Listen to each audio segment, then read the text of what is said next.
ඔන්න අපි දවස් කීපයකට පස්සේ ආයෙත් බැටරි කැපැසිටි ටෙස්ට් කරන වීඩියෝ එකක් ගේන්න තමයි හදන්නේ. ඔයාලට පේනවා ඇති දැන් මේ අපි හතේ තියෙන මොකක්ද කියලා ඔයාලා දැනටම දන්නවා ඇති. අපි මීට කලින් කරා බ්‍රෑන්ඩ් නිව් බැටරි එකක් Lev 46 එක.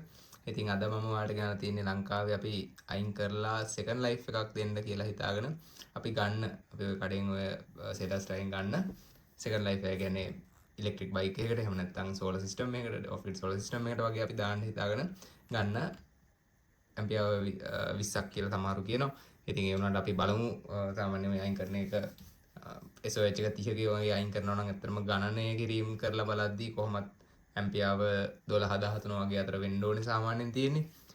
ඉතින් අපි බලමු මේ වගේ බැටරි එකක ඇත්තම කැපැසිටි එක කොහොමද. එතකොට ඔයාලටත් දැනගන්න පුළුවන් ඔයාලා මේ වගේ බැටරි එකක් ගද්දී ඇත්තටම ඔය කවුරු මොනවා කිව්වත් කොච්චරක් තියෙන්න පුළුවන්ද සාමාන්‍යයෙන් අයින් කරනවා නම් කොච්චරක් දුර දුවන වාහනයකින්ද අයින් කරන්නේ. SOH එක කීයද? ඉතින් SOH එක ඒ ගානේදී ඇත්තටම කැපැසිටි කීයක් තියෙනවද කියලා බලලා ගන්න අපි ටෙස්ට් එකක් දාමු. ඔයාලට මතකයි අපි Lev 46 එක ඇම්පියර් 40කින් ඩිස්චාර්ජ් කරපුවාම ආපු කැපැසිටි එක ඇම්පියර් 45ක් වගේ ආවා. ඇම්පියර් ඉතින් අපි බලමු දැන් මේක Lev 40 කියන්නේ මේක රේටඩ් කැපැසිටි එක වෙන්නේ ඇම්පියර් 40. ඉතින් මේකේ දැන් කැපැසිටි එක කොහොමද කියලා බලමු. සාමාන්‍යයෙන් මේක තමයි අයින් වෙන රේන්ජ් එක බැටරි එක තමයි ලංකාවේ දැන්ට අවුට්ලෑන්ඩ් එකෙන් අයින් කරන රේන්ජ් එකක බැටරියක් පොඩ්ඩක් ඉදිමිලා වගේ තියෙනවා. ඉතින් කමන්නේ අපි බලමු සාමාන්‍යයෙන් ඕන බැටරි එකක් මේ වගේ අයින් කරන එක ඉදිමිච්ච ගතියක් තියෙනවා කොහොමද. හරි අපි බලමු එහෙනම් ටෙස්ට් එක ස්ටාර්ට් කරලා. ඔන්න එහෙනම් අපි දැන් අපේ බැටරි එකේ කැපැසිටි ටෙස්ට් එකකට කනෙක්ට් කරගන්නයි යන්නේ. ඔන්න අපි පොසිටිව් ටර්මිනල් එක. ඔන්න නෙගටිව් ටර්මිනල් එක. ඉතින් අපි එහෙනම් අපේ ටෙස්ට් එක ස්ටාර්ට් කරමු. අපේ ටෙස්ට් එකකට දාලා හොඳයි එහෙනම් අපි මේක කරලා ස්ටාර්ට් කරමු. ස්ටාර්ට් කරලා බලමු කොහොමද අපේ කැපැසිටි ටෙස්ට් එක වෙන්නේ කියලා. ඔන්න එහෙනම් අපේ කැපැසිටි ටෙස්ට් එකේ රිසල්ට් එක ඇවිල්ලා තියෙනවා.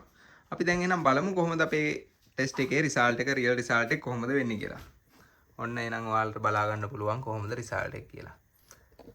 ඉතින් ඔන්න අපිට ඇවිල්ලා තියෙනවා එයාගේ කැපැසිටි එක අපි ඉස්සෙල්ලා බ්‍රෑන්ඩ් නිව් එක ටෙස්ට් කරපු කැපැසිටි එක ටෙස්ට් කරපු වැලියුස් වලින්මයි මේක ටෙස්ට් කරලා තියෙන්නේ. ඉතින් ඔයාලට පේනවා ඇම්පියර් 13.4.3ක කැපැසිටි එකක් පෙන්වනවා.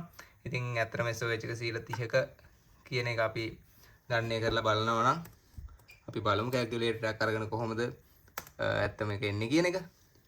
ඉතින් ඇම්පියර් 40 නම් අපි 30 ඇම්පියර් 40න් 130ක් කියන්නේ කීයද කියලා බලමු.